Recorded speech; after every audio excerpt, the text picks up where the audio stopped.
I think it's lovely that you have. I want a butcher.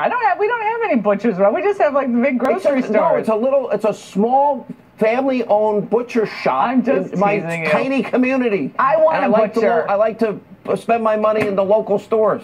Do all the people come up to you and say, Sean, could you sign my spinach or something? I mean, what are they? You are, if I could just say it on TV, you're worse than my three sisters. That's all I have to say. And I grew up in a 50 by 100 lot with 3 older sisters and 1 bathroom. Just so you know, you're worse than them. I had 1 bathroom and 3 older brothers, okay? So don't give me. I'm going to do that. Okay. I walked 10 miles to school. We're going to lose up the whole segment. All right, Anthony? Uphill both ways, I know. Thanks so much. I'm Laura Ingraham, and this is the Ingraham Angle. Thank you so much for joining us.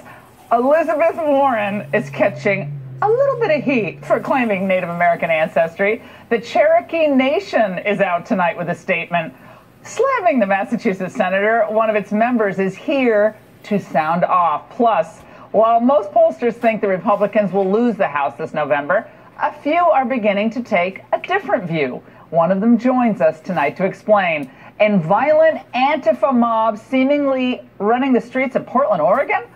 A counter-protester is here with his first-hand account before Mark Furman explains how the city leadership is failing its people miserably. But first, Democrats peddle victimhood as a midterm strategy. That's the focus of tonight's angle.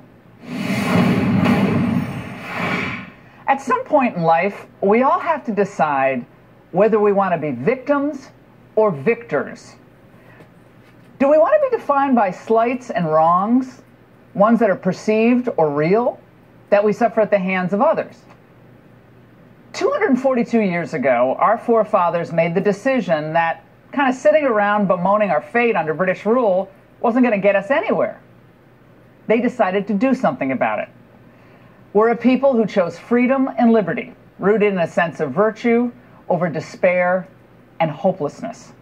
And with courage, sacrifice, and an indomitable spirit and an abiding faith in God, we won our independence and eventually created the greatest country in the world. Powerful forces in today's Democratic Party, though, are at war with that fundamental understanding of the American story. In fact, many think the founding of our country was inherently corrupt and even illegitimate. And they've made a decision to run against that version of America. In the absence of an actual plan to grow American prosperity and keep us safe, Democrats are embracing victimhood as a political platform this midterm cycle. Democrat Stacey Abrams is running for governor in Georgia. The miasma of fear that is created through voter suppression is as much about terrifying people about trying to vote as it is about actually blocking their ability to do so. Now, what is she talking about? Voter registration has reached a record level in Georgia, and there was a 75% voter participation there in 2016. The average nationwide was only 55%. Abrams is selling fear, victimhood, and the idea of, illegal aliens voting? The thing of it is, the blue wave is African American. Yeah! It's white, it's Latino, it's Asian Pacific Islander. Yeah! It is made up of those who've been told that they are not worthy of being here. Yeah! It is comprised of those who are documented and undocumented. Yeah! Whoa. Oh, wait a midnight train to Georgia here. Did you just catch that? Sounds like if Abrams had her druthers, illegal immigrants would indeed, or are part of the blue wave. In other words, be eligible to vote? How does that not dilute the legal votes of American citizens of all colors and all backgrounds? But it gets worse up in Massachusetts, where a lot of my family's from, and where for years Elizabeth Warren has shamelessly peddled the idea that she is a Cherokee Indian. My Aunt Bee has walked by that picture at least 1,000 times, remarked that her father, my papa, had high cheekbones like all of the Indians. Being Native American has been part of my story, I guess, since the day I was born. Was she born in 1985? Because I think that's when she was starting to tell the story. Anyway, Warren is trying to play the victim. After years of taking criticism for her Native American claims, Warren, with an eye on 2020, tried to get this all out of the way. She released an expensive video starring a DNA specialist. What do the facts say? The facts suggest that you absolutely have a Native American ancestor in your pedigree. Okay. Some people have questioned my heritage and my family history. Maybe they do it to insult me. Maybe they do it to distract from the kinds of changes I'm fighting for. According to a DNA study analyzed by Stanford's Carlos Bustamante, who, by the way, works for 23andMe, the company's an advisor of that company, Warren is possibly 1,024th, which is 0.09% Native American. Okay? That's where the scale goes. It goes like from 0.09% to, I don't know, like everybody else. According to the New York Times, scientists say the average European American is 0.18% Native American. So that'd make Warren less Native American than the average European American. Wait a second. Well, what the heck happened to liberal concerns about cultural appropriation?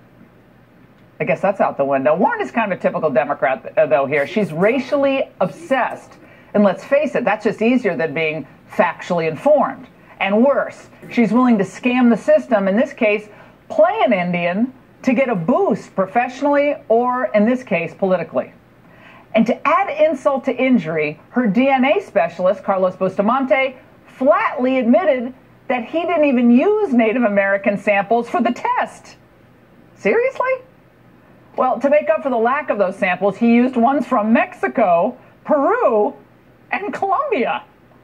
Keep this up and Warren's going to be claiming that she's more Latina than Alexandria Ocasio-Cortez by 2020.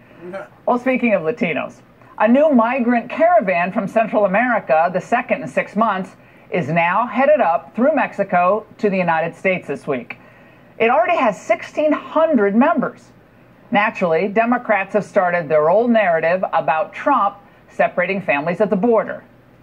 If only they had the same concern for Americans brutally victimized by illegals here in the United States. In the last few weeks, 2 illegals have committed vicious rapes just in the New York area. One, Ever Martinez Reyes, followed a Nassau County woman home, knocked her out, and repeatedly raped her for about an hour. Then there's Julio Ayala. He's thought to be a member of MS-13, and Ayala broke into the bedroom of an 11-year-old girl he did not know and raped her on a bunk bed with her brother below them. Meanwhile, we hear almost nothing on those stories or so many more like them from Democrats who at the same time agonize over non-citizens overwhelming our Border Patrol. When Leslie Stahl tried to melt hearts with her family separation narrative last night, the president set her straight. Are you willing to reinstitute that policy? You said we're looking at everything. Yes, I will only. or no? You can't say yes or no. What I can say is this: there are consequences from coming into a country, namely our country, illegally. I'm not going to ask it again. You don't have to. Okay. But it's the same as Obama. Well, Donald Trump has exposed the fraudulent nature of the left's weak arguments and their weaker narratives. There is a sudden bounce. You felt it in that 60 Minutes interview last night. The left is fuming that 60 Minutes actually aired the interview. Check out the blogs. But he has that extra bounce in his step, in a sense that his party is now on the rise again. Following the Kavanaugh battle, you would have thought, though, that the Democrats might have gotten the message that victimhood for political gain is not a great strategy. It won't work, and it hasn't. And the good news is the Republicans may have finally found their groove. They're outselling the peace, prosperity, and security agenda that Trump won on and is delivering on. I don't know, in the end, I think most Americans are just smart enough to see that victimhood is a dead end, personally and politically. And that's the angle. Joining me here in studio, former Trump deputy campaign manager Dave Bossie and University of Maryland lecturer Jason Nichols. Jason was chomping at the bit, and I want him to go right at this. Jason, here's what, we'll start with Elizabeth Warren.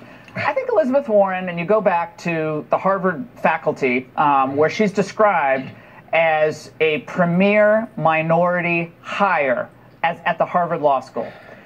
I'm thinking if you're trying to pass yourself off as a Cherokee Indian, and you had to get a guy from 23andMe who's a paid advisor to that company, like do this goofy like Hallmark video of well, yes, you are part Cherokee. And then the Cherokee Nation tonight says the following. The Cherokee Nation says using a DNA test to lay claim to any connection to the Cherokee Nation or any tribal nation, even vaguely, is inappropriate and wrong. Senator Warren is undermining tribal interests with her continued claims of tribal heritage. She was trying to play the victim card, and she got exposed. I don't think she was necessarily trying to play the victim card. I think what was she doing? She was trying to say that she has Native American ancestry, which is very different than saying you are Native American.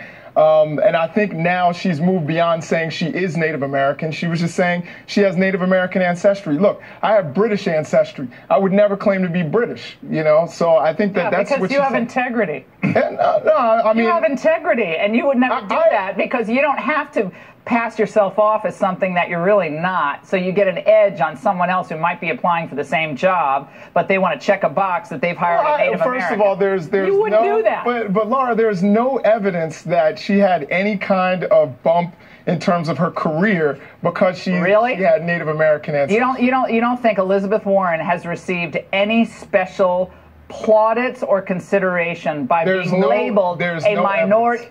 But no evidence of it. She's listed. Why is if she gets no benefit from it, why is that her calling card? I think she, like many European American friends of mine, believe. Wait, do you call people European American? I don't, but I can tell you this. You know, if I say white, I'm going to get people saying, "Oh, you're racist. You're not. You hate white I don't people." care. It doesn't matter to me. Yeah, I know it doesn't matter to you, but Twitter's a different story. All right, I got to get Bossy in on this. Bossy, look, if I were a Democrat at this point, I'd just be throwing Elizabeth. I mean, if I were a Democrat, I'd say, look, Elizabeth Warren has some great qualities. This, sadly, was a big mistake, and she should just go back to issues, because she connects on some of those. There's another reason that Democrats should be annoyed with Elizabeth Warren, and that's 22 days before a midterm election, you make today's focus about yourself. How selfish and 2020 presidential campaign is this focused on today? This is a ridiculous thing for her to have brought up. To begin with, she did try to use this as a vehicle to get ahead in her life, whether it was on her resume or at Harvard. It's an embarrassment to her and to the party, and they have nothing to run on, no agenda, and that's why they do things like this. She said in one interview, we won't play it because we don't have time, but she said, my mom and dad were very much in love, and they wanted to get married. My father's parents said absolutely not, because she's part Cherokee and Delaware.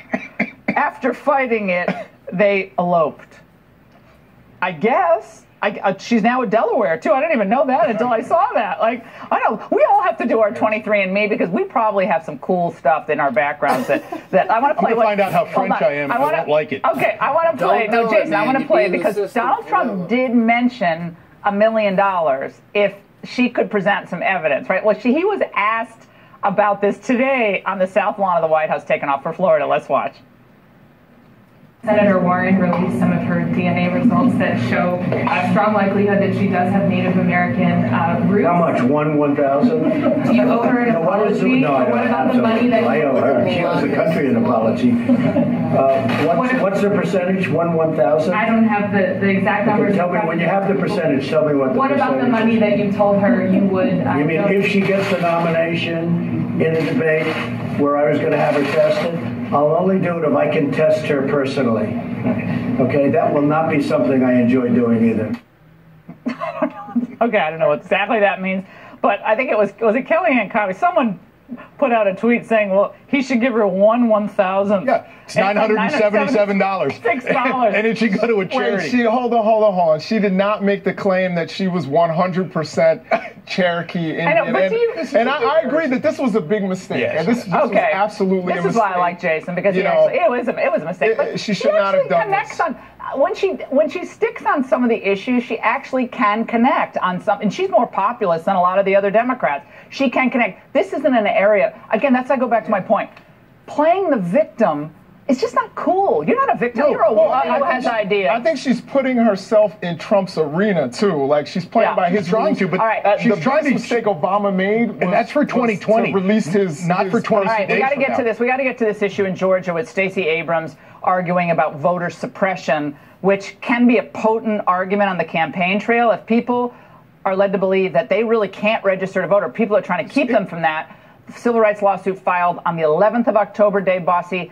Was this a mistake by Brian Kemp, or... Well, first of all, it's not Brian Kemp's law. He's the Secretary of State, so he's the person he was in favor of it. He has discretion.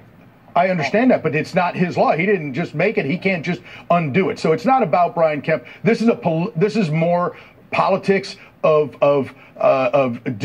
destruction and separating people, trying to make people angry, trying to get them revved up for the election. And that's all this is, and people will see through it. Look, people in Georgia want law and order. They want to be safe and secure. They want a good economy, and they want jobs for themselves to be able to raise their children and educate their children and take care of their families. That's what they want. This is just more.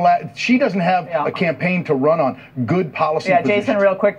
What this law does is it tries to match licenses to voter registration. They say the concern is ballots aren't going to be thrown out. They become provisional ballots until they're verified. They do have a lot of dead people on rolls. They have a lot of people who are listed twice in various precincts. They're trying to match people to people. That's not a bad idea. It's a problem if it disparately affects people. I think that could be a problem. But I think it's a little bit of a scare tactic to say it's preventing people from voting. Not really. I think most people can fill out their forms without a problem, correct? True, but the exact match, you can't have, say, you have Laura... Ingraham, and Laura Ingraham, they're going to be like, that's not an exact match. So again, one of the things that's happened is that, 53,000 Georgians are in a precarious situation. 70% of them are African American. This harkens back to an era when in Georgia, when African American votes were not. I think voter registration among all groups is way up, though. I mean, that's a good thing. It was up in 2016. Turnout was huge. We want people voting, so I think it has to be fair and it has fairly administered. You guys are both great. Love having on. Thank you, gentlemen. Just 3 weeks until the midterms, and most pollsters predicting that the Democrats, of course, will wrestle the House from the GOP. But some notable people are saying maybe a different path forward. GOP pollster John McLaughlin is here, saying that Republicans may just keep control of the House. He joins us now. John, thanks so much for being here. Now, why do you think the GOP, all the predictions are, they could be wiped out, or they could lose, the majority by several at the very least? So why would they have a chance to hold the House in your mind? Well, because of President Trump. There's 63 million Trump voters out there who came out in 2016 to vote for us. That was our strategy, to bring millions of new voters from the Rust Belt and the Heartland out to get them to vote for President Trump. The typical midterm election is 90 million voters. What's going on right now is each party's trying to excite their base to get more of their base out. So the Democrats are trying to get the anti-Trump vote out, and we're trying to get the Trump voters out. And the Kavanaugh Supreme Court fiasco was really about a Democrat effort to suppress our vote. What they really wanted the president to do was to either withdraw it or the Republicans not give him the votes to get passed. And if that had happened, millions of Trump voters would have stayed home. So what's happened, it's backfired on them. Even ABC today has a battleground poll saying the Republicans are up one in the generic ballot in the 66 targeted districts that are most contested in the House. So what you've got is Nancy Pelosi, who's really unpopular. In our September survey, she had a 55% unfavorable rating, only 30% favorable. The Republicans, to win, all they have to do is run a campaign to say, we have to stop Nancy Pelosi and her colleagues from giving us open borders, raising taxes, killing jobs, government-run health care. But isn't at the same time, at colleges and universities, they are registering huge numbers of young people to vote. There's an enormous amount of money, smartly, I think, by the left, pouring into communities in Florida. We're going to get into this a little bit later on, trying to turn the vote. You got Javier Munoz, excuse me, pushing Puerto Rican voter registration in Florida. Yep. I mean, we all want people to vote, but my point is, if you sell this idea of victimhood and fear, or do you sell peace and prosperity? Is it fairness over victimhood, peace, prosperity, safety? I think the Republicans have to stay on the agenda that Trump set out in 2016. Look, in the Trump campaign, Donald was wonderful when the president went after Hillary Clinton. He never backed down. He was the right person to chase her on the issues, to challenge her on corruption, to challenge her on her vision of America versus his. Yeah. And he didn't back up on trade or immigration when all the elites and the know-it-alls in Washington told him you can't talk about those things. He went right for it. And what's going on right now is there's Republicans that are embracing him, like Ted Cruz is up in the polls in Texas. Yeah, they can't back off. The Never Trumpers, the Ben Sasses, right, and the Jeff. I mean, that's a losing strategy. We're going to be watching. Love your input. We'll have you back right before the midterms. Democrats want you to think they're the great protectors of women in the workplace, but is that true? Hillary Clinton's shocking. The Ingraham Angle is brought to you by